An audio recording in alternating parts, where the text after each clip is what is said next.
Ćao svima, evo nas ponovo. I u ovom videu pokazat ću vam kako da na savršeni način nanesete crveni ruž za usne. Koristit ću ova dva proizvoda. Prvi je Avon Ultra Glimmer Stick Lip Liner u boji True Red.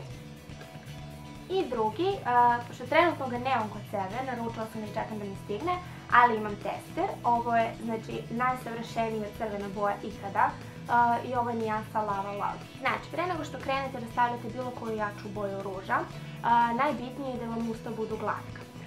I to možete uraditi tako što ćete koristiti peeling za usta ili možete pomešati, napraviti svoj peeling i pomešati šećer i med i tako što ćete blago ispeelingovati usta, ili uzmete neku staru četkicu za zube i onako malo neka bude mokrija i samo pređete onako blago i ona će onako sama da vam se povećaju i da budu već crvena. Ja sam već nanela, natapkala sam blago labelo kako bi bilo malo glatko i sada ću da nanesem ovu olovku za usta. Znači, krenete prvo gore nanesete i ukvirite i gore i dole, a zatim popunite.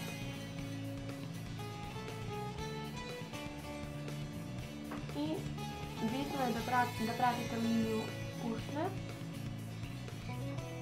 ili da blago pređete, ali da ne bude onako izveštačeno, da baš crtate malo.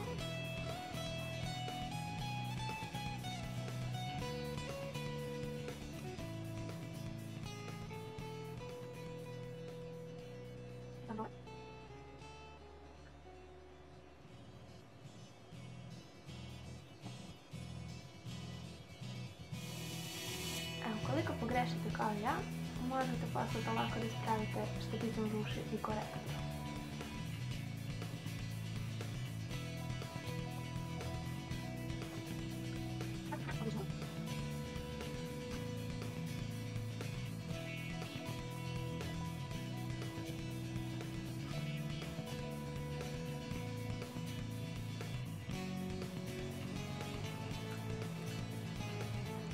To je to što se tiče olovke. I sada na red dolazi karmin.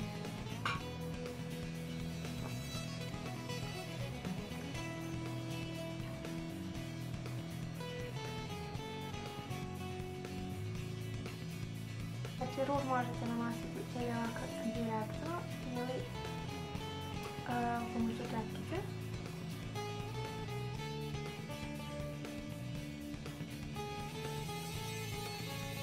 I sada, da ne biste umazali zube ukoliko se nasmijete, uzmite samo papir, namotite ga i poljubite ga. Ali ako volite da se smijete kao i ja, onda vam predlažem da uzmete štapić za uši i oživite ovaj unutrašnji deo, kako ne biste umazali zube.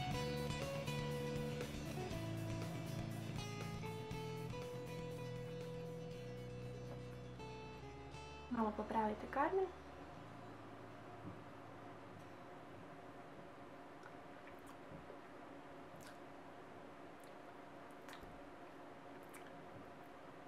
I to je to. Nadam se da vam je ovaj video pomogao.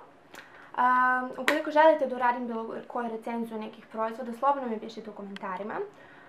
Nemojte da zaboravite da se subscribe-ujete, da lajkujete ovaj video, da me pratite na Facebook stranici i na ostalim društvenim mrežama.